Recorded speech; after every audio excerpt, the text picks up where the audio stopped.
옆에 계시는 분과 사랑의 인사 나누시겠습니다.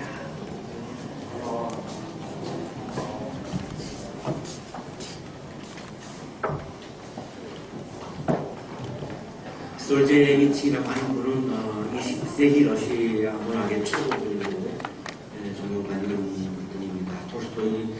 도스토옙스키에 부착하는 그런 이상을 지닌 분이고요. 1970년에 노벨 문학상을 받았습니다. 10년 동안 수용소에서 생활했고요. 그 수용소의 생활의 경험담을 그린 작품 수용소의 분노라는 작품으로 노벨 문학상을 받았습니다. 조국 소련으로부터 1974년에 추방을 당해서 미국에 와서 생활을 하게 됐죠. 78년 6월 8일 하버드 대학에 초청이 되어서 분열된 세계라는 제목으로 강연을 했습니다. 그 일부분을 인용하려고 합니다. 한번 인용을 했었는데 더 좀 많은 부분을 오늘 더 인용하려고 합니다. 저는 일생을 공산주의 체제 하에서 살았습니다. 그렇기 때문에 공정하고 객관적인 법적 잣대가 없는 사회에서 사는 것이 얼마나 끔찍한 일인지 경험을 통해 말씀드릴 수 있습니다. 이분이 경험한 공산주의 사회는 법도 없고 원칙도 없고 그냥 독재자가 그냥 자기 마음대로 사람을 죽여도 되고 뭐 누든지 다 마음대로 할 수 있는 거니까 어떤 이런 합리적인 객관적인 원칙과 이런 것이 없는 그 속에서 살아가는 게 정말 힘들었다라고 하는 걸 고백을 하고 있는 거죠.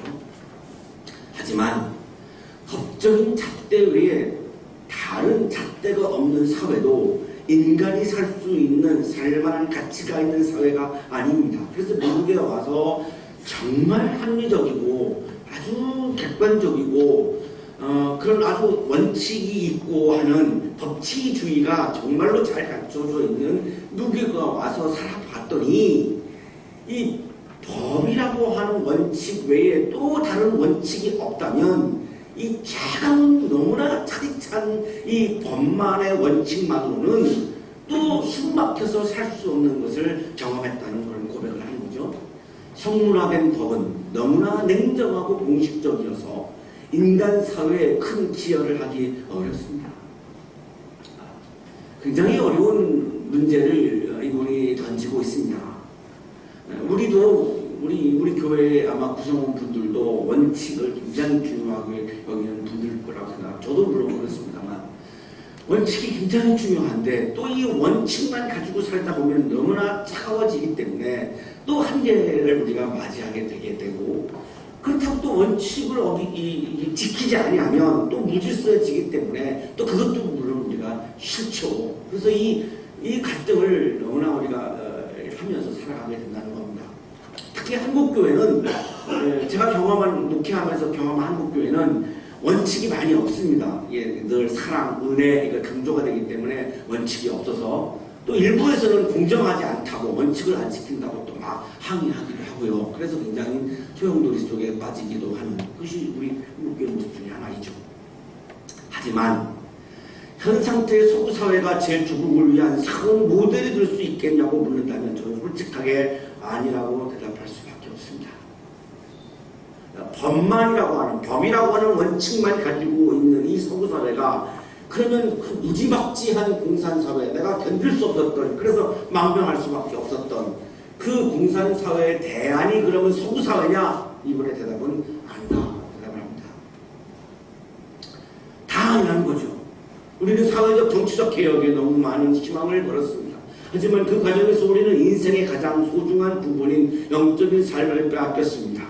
이분은 여기서 제3의 길, 영적인 길로 가는 것을 이야기하기 시작합니다.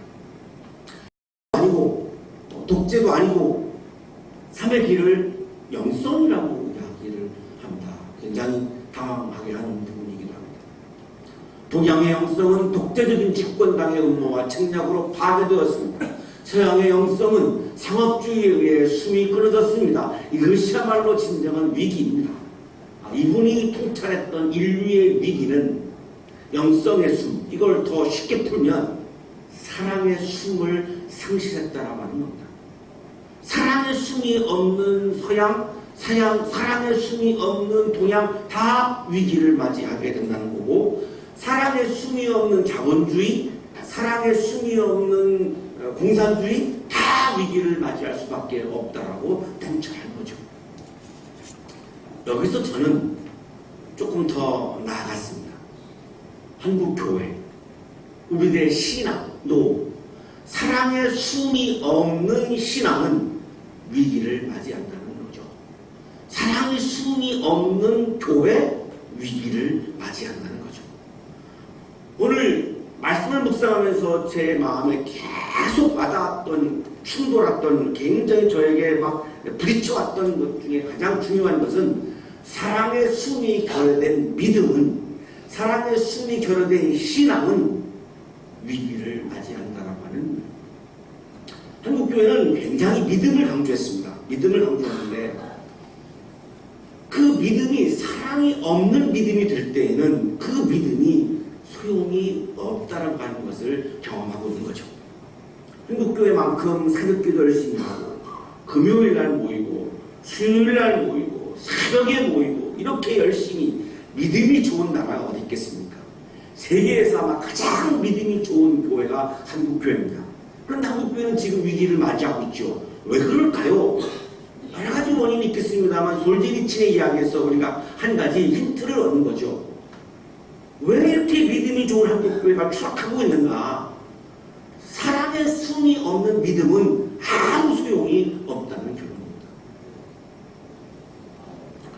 오늘 예수님의 말씀은 고별설교입니다. 제자들이 하셨던 고별설교. 아마 속으로 막 울면서 하셨을 겁니다.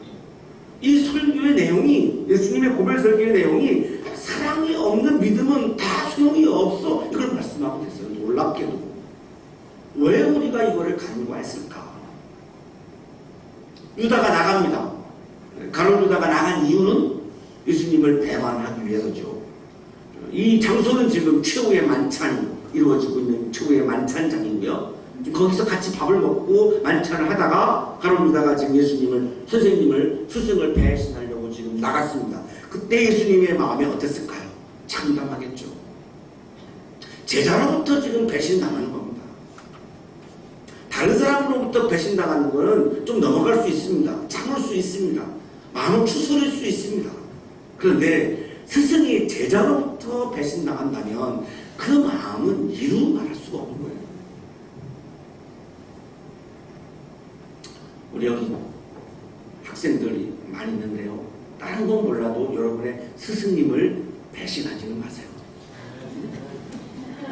우리 교수님들은 아멘 하시는데 학생들은 아멘 안 하는 거 보면 호시탐탐 기회를 노리는 건지 모르겠는데, 정말 부모님, 스승님으로는 내가 배신하면 안 되는 거죠.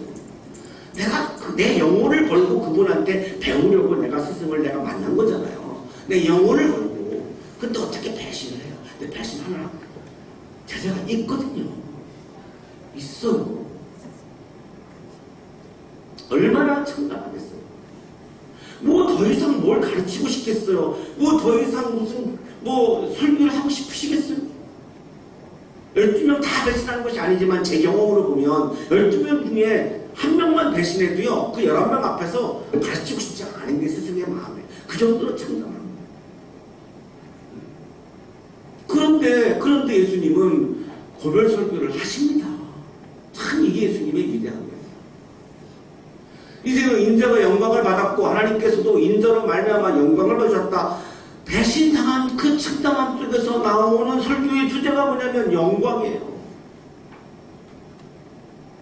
하나님은 나를 통해서 영광을 받고 계시고 나는 하나님으로부터 영광을 받고 있다. 배신당하고 있는데 영광스럽대요.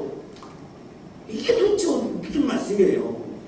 제자로부터 배신받는 이 참담함 속에서 어떻게 지금 내가 영광을 받는다는 거예요? 내가 어떻게 영광을 드린다는 거예요? 정말 이해할 수 없는 말씀이에요. 내 뜻이 하나님의 뜻보다 앞서면 이 말씀을 이해할 수가 없어요. 가룟 유다는 이 말씀을 도저히 이해할 수가 없어요. 가룟 유다는 예수님이 십자가의 죽음을 이해하지 못했어요. 아직 로마의 식민지에서 벗어나진 것도 아니에요. 또 가룟 유다의 마음속에는 예수의 나라가 이루어지기를 기대했어요. 정치적으로 예수의 왕국이 이루어져야 내가 뭐 재무부 장관도 하고 할 터이니까 예수의 왕국이 이루어지기를 원했는데 예수의 왕국이 이루어진 것도 아니에요. 예수님이 결국 3년 동안 계속 강조해 오신 하나님의 나라가 이루어진 것도 아니에요. 그런데 여기서 왜 죽으시냐 이거예요. 가룟 유다의 이야기는 그거죠. 왜 여기서 죽으시냐 이거예요. 실패 아니냐 이거예요. 이게 뭐냐 이거예요. 그동안 3년 동안 우리가 한 게 뭐냐 이거야. 아무것도 아니지 않느냐. 당신 왜 죽는다고 얘기하느냐. 이게 도저히 이해가 안 가는 거죠. 그런데 예수님은 이거를 영광이라고 얘기를 하세요.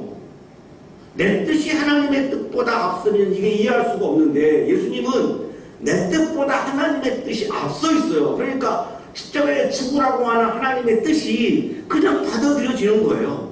그게 그냥 순종이 되는 거예요. 내가 뭐 순종하려고 해서 하는 게 아니라 억지로 하는 것이 아니라 자연스럽게 그냥 그게 받아들여지고요. 그러니까 제자의 배신도 그냥 받아들여지는 거예요. 왜? 제자가 배신해서 십자가의 죽음이 시작되는 거니까 그것도 다 그냥 다 받아들여지는 거예요. 다 그냥 순복하게 되는 거예요. 아무 문제가 없어요. 오히려 그래서 내가 죽으면 이것이 아버지께 영광이 되고 또 아버지는 나에게 분명히 아버지에게 내가 영광을 드렸으니 아버지는 나에게 영광을 주시겠지. 그래서 십자가의 죽음이 아무 문제가 없는 거예요. 이게 가룟 유다와 예수님의 결정적인 지금 차이를 우리에게 보여주고 있죠. 하나님께서 인자로 말미암아 영광을 받으셨으면 하나님께서 몸소 인자를 영광되게 하실 것이다. 부활하시지 않는 거죠. 부활을 통해서 하나님은 분명히 나를 영광스럽게 하실 것이다 라고 하는 믿음을 이야기하신다. 예수님은 십자가의 죽음을 통해서 하나님을 영광스럽게 하고 그러니까 죄 없는 죽음이지만 억울하지 않았어요.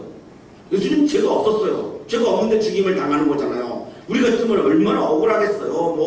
뭐 인터넷에 막 올리고 막 이 억울한 마음을 풀 길이 없어가지고 뭐 다 일을 칠 거예요. 근데 예수님은 전혀 억울해하지도 않고 제자한테 예수님이 못한 게 뭐 있어요. 근데 제자의 배신도 그냥 아무로 억울하지도 않아요. 상담하지도 않아요. 그냥 오로지 아버지를 내가 영광스럽게 한다라고 하는 게 기쁜 거고 그래서 아버지가 또 나에게 부활의 영광을 주신다라고 하는 것도 너무나 기쁜 거고 정말 엄청난 거죠. 예수님의 마음속에는 내가 십자가의 길을 걸어가는 것이 하나님의 영광을 드러낸다라고 하는 확신이 있었어요. 십자가의 길을 걸어가면 하나님께서 또한 자신을 영광스럽게 하신다라고 하는 확신이 있었어요. 이게 믿음이에요. 이게 믿음이에요. 유다가 떠난 시간은 배신의 시간인데 예수 그리스도에게는 하나님과 자신의 영광을 드러내는 시간이에요. 굉장히 다르죠. 차원이 너무나 다르죠. 이게 믿음이 있느냐 없느냐의 엄청난 차이예요. 스승의 마음은 애틋합니다. 이 가룟 유다는 그렇다고 치고 11명의 제자들을 놔두고 혼자 영광의 길을 가요. 11명의 제자가 맞이해야 되는 현실적인 파도, 어마어마한 핍박, 탄압, 이거 이루 말할 수가 없어요.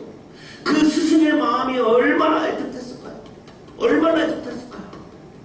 나는 십자가의 길을, 영광의 길을 가는데 내 제자들은 남아서 어마어마한 탄압과 핍박과 이 파도를 맞이할 텐데 정말 애틋하죠.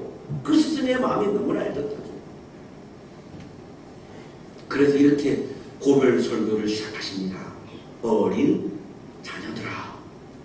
이런 호칭을 예수님이 해보신 적이 없어요. 처음이에요. 얼마나 제자들을 두고 떠나는 게 애틋하면 지금 안타까워서 어린 자녀들아. 처음이에요. 이렇게 어린 자녀들아.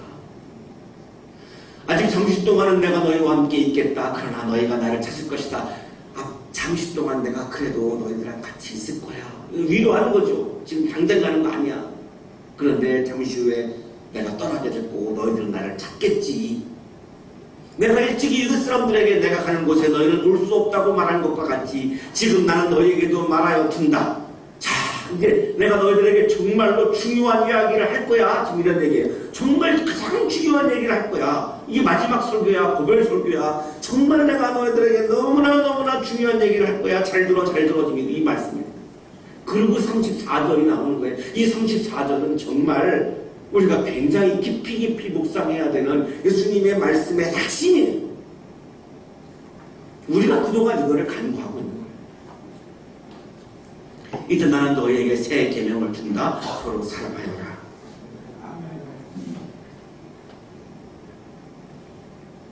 아멘 안 하시는 분들은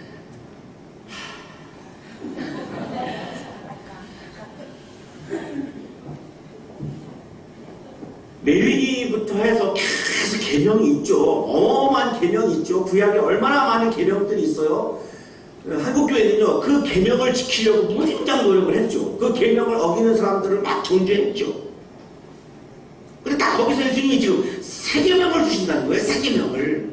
그러면 새 계명은 뭡니까? 그동안에 있었던 계명을 다 넘어가는 거예요. 다 수긍하는 거예요. 이 그동안의 계명을 다 압축하는 거고요. 그동안에 있던 모든 구약에 있던 모든 계명보다 더 앞선 계명이에요. 최고의 계명이에요. 이 지점이 굉장히 중요한 거예요. 우리들의 그동안의 신앙은 구약에 나오는 율법에 나오는 계명들을 지켰냐 안 지켰냐 갖고 막 정죄하고 뭐 이렇게 했는데, 자, 기독교인들에게 가장 중요한 계명이 뭘까요? 예수님의 새 계명이죠. 우리가 예수를 믿는 거잖아요. 예수를 믿는 거지 율법을 믿는 게 아니거든요. 근데 마치 우리는 율법을 믿는 것처럼 신앙생활을 해온 거예요. 예수님을 믿는 거잖아요. 기독교의 신앙은. 그러면 예수님의 새 계명이 모든 계명보다 다 앞서는 거예요. 그러면 예수님이 지금 주신 새 계명이 뭐냐 이거예요. 이게 굉장히 중요한 거죠. 아가페테알레구스, 서로 사랑하여라. You should love one another. 아마 성경에는 그랬을 때 서로 사랑하라는 거예요.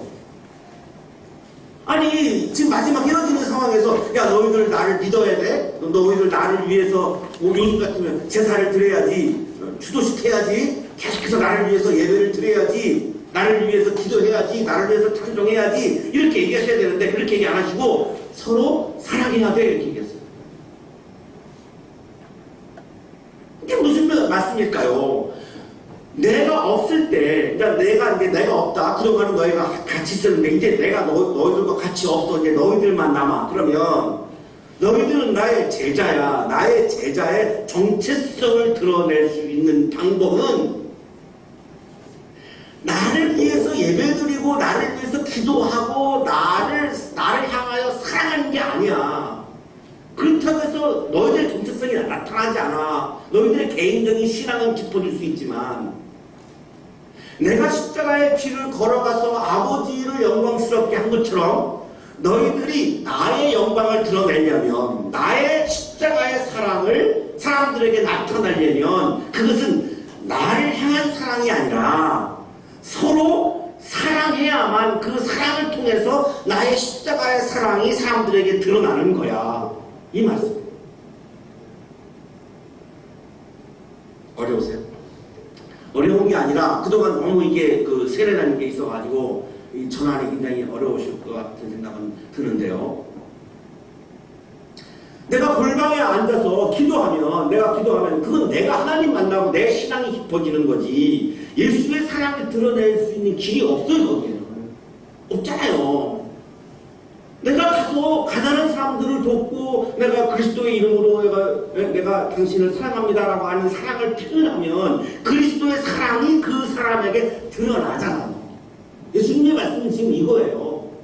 서로 사랑해야지 예수 그리스도의 십자가의 사랑이 나의 제자인 너희들을 통해서 드러나지. 너희들이 그동안 중요하게 여겼던 그 신앙만으로는, 믿음만으로는 예수의 십자가의 사랑이 드러나지 않는다는 거예요. 나의 믿음을 통해서 하나님의 영광이 드러나는 것이 아니라 나도 십자가에서 사랑을 베푼, 십자가에서 인류를 위해서 죽은 십자가의 사랑을 통해서 아버지의 영광이 나타나는 거지 나의 믿음을 통해서 아버지의 영광이 나타나는 게 아니야. 똑같아. 너희들의 믿음을 통해서 아버지의 영광이 나타나고 나의 영광이 나타나는 것이 아니라 사랑을 통해서 십자가의 사랑, 사랑을 통해서만이 십자가의 사랑이 드러날 수 있어. 그래야 내 제자야. 자, 굉장히 우리가 부딪히는 부분입니다. 아무리 믿음이 좋아도, 아무리 11조 열심히 하고, 아무리 예배 출석 잘하고, 아무리 전도 많이 해도요, 사랑하지 않는다면 내 제자가 아니야, 이 말씀이에요. 이거 굉장한 우리들에게 부딪히는 문제죠. 그동안 우리 신앙생활 해요. 여의도에 있는 교회, 신사동에 있는 교회, 서초동에 있는 이런 대표적인 한국 교회에서 목회자와 장로님들 사이에 지금 고소가 이루어지고 소송이 이루어지고 있는데, 그거는 아무리 설교를 해도, 아무리 뭐 철학기도를 해도 사랑하지 않으면 내 제자라고 말하지 마, 이거거든요. 어디 가서 내 제자라고 말하지 마, 내 문화상이라고 말하지 마. 우리 스승님들이 그런 마음 품잖아요. 제자가 못되게 굴면 너 어디 가서 내 제자라고 말하지 마, 이런 거랑 똑같은 거죠. 예수님 입장에서 지금 내 제자라고 말하지 마, 어렵습니다. 굉장히 더 설명하기는 어렵습니다. 십자가의 길에 순종을 해서 부활의 영광이 나타나는 것처럼, 자, 너희들은 서로 사랑하는 길을 통해서 나의 영광을 드러내는 거다.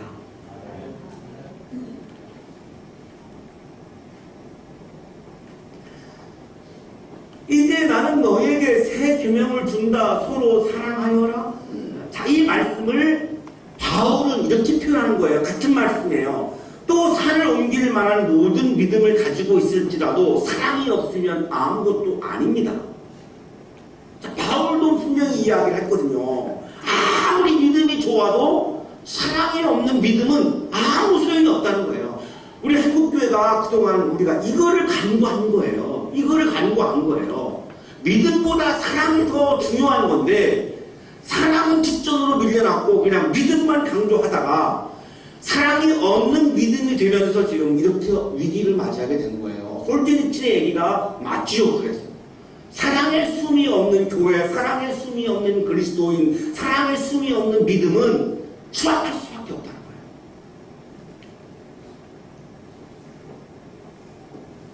자, 근데 어떻게 서로 사랑하느냐? 분명하게 방법론을 얘기하세요. 내가 너희를 사랑한 것 같이, 사랑한 것 같이. 예수님은 지금 사랑에 대한 논의, 사랑에 대한 어떤 이유를 얘기하시는 게 아니라 사랑의 실천을 얘기하세요. 방법론을 얘기하세요. 너희들이 어떻게 사랑하느냐? 내가 너희를 사랑한 것 같이.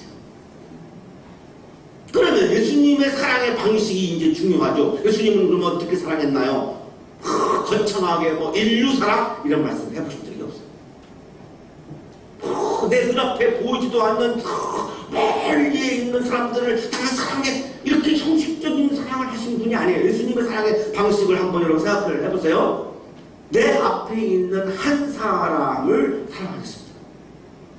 안진뱅이, 눈먼 자, 귀머거리, 중풍병자, 바로 내 앞에 있는 사람을 사랑하셨지, 무슨 인류 사랑, 뭐 저 바다 너머에 있는 사람들에 대한 사랑, 이런 거창한 사랑을 말씀해 본 적이 없어요.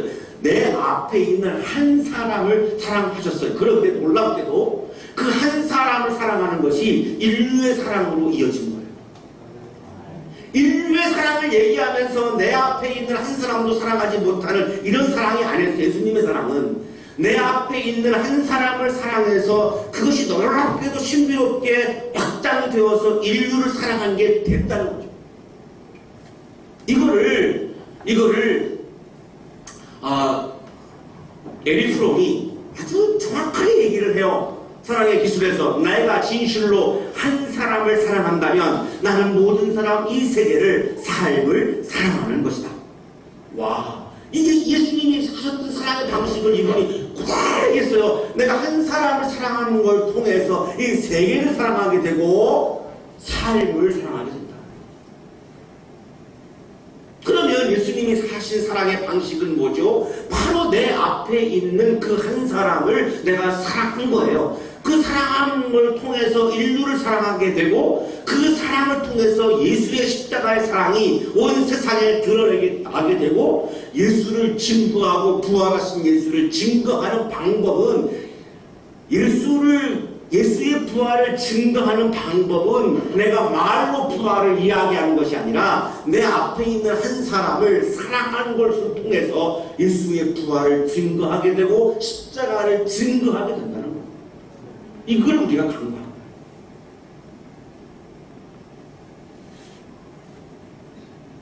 지금 바로 내 옆에 있는 얼굴을 한번 봐보세요. 사랑할 수 있는가? 그냥 뭐 그저 그런 사이죠. 그냥 그저 그런 사이잖아요. 그냥 삼자잖아요. 삼자잖아요.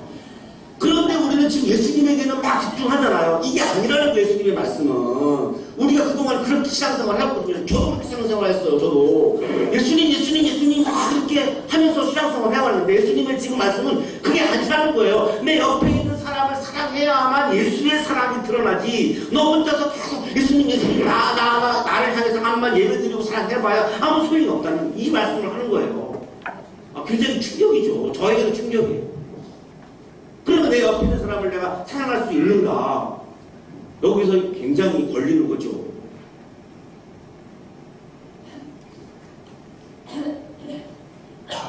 나랑 가장 가까운 사람은 와이프예요. 내가 와이프를 사랑할 수 있는가? 미워하지는 않아요. 저주하지는 않아요. 근데 지금 뭐 운동하다가 이렇게 다리를 접질러가지고 지금 뭐 이렇게 다쳤어요. 저 사람이 저 아파하는 것만큼 내가 아파하고 있는가? 자신이 없는 거예요. 내 마음을 어떻게 아는지 나한테 얘기하더라고요. 내 아픔을 당신은 모르잖아. 얘기하더라고요. 부모인데도 그렇거든요. 그러니 내가 어떻게 예수님의 사랑을 드러낼 수 있겠냐고. 이게 요 부분이 우리가 회개해야 될 부분입니다.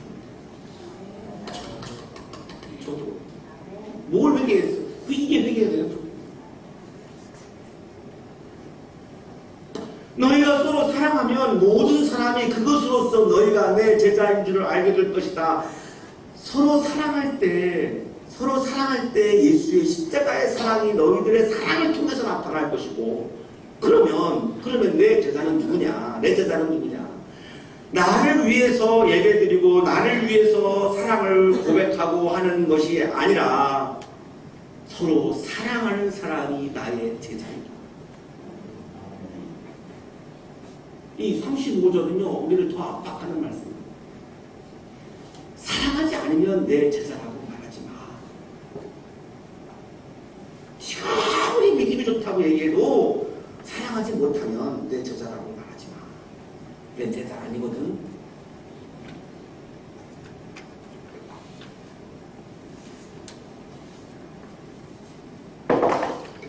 이것이 예수님이 마지막으로 고백을 통해서 제자들한테 주셨던 새로운 계명인데, 우리가 이 계명보다 다른 계명들은 더 중요하게 여기면서 그 계명을 어긴 사람들을 막 정죄하면서 우리는 이 세 계명을 그냥 다 어기고 있거든요. 그래서 우리의 믿음이, 교회가, 그리스도인들이 지금 위기를 맞이하는 거 아닙니까? 그러면 이 위기를 극복하는 답은 분명하죠. 사랑을 회복해야, 사랑의 숨을 회복해야, 영성의 숨을 회복해야 우리의 믿음과 교회와 한국의 그리스도인들이 다시 회복될 수 있고,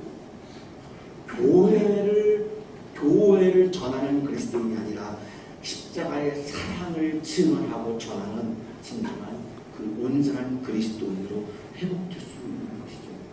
아멘. 우리 교회가 가장 먼저 이것을 회복하는 그런 아름다운 교회가 되기를 축복합니다.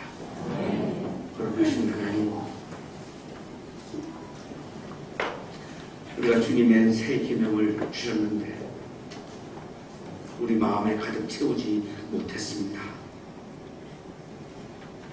주님의 새 계명을 소중하게 여기지도 못했습니다.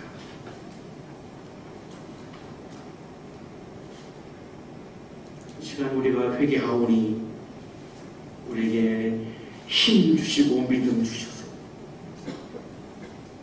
생각으로만이 아니라 말로만이 아니라 구체적으로 내 앞에 있는 한 사람에게 사랑을 실천하는 주님의 제자 되게 하여 주옵소서. 그때 하나님께서 예수 그리스도에게 영광을 주셨던 것처럼 예수 그리스도께서 우리에게 제자 삼아 주시고 영광을 주실 것을 믿습니다. 예수 그리스도의 이름으로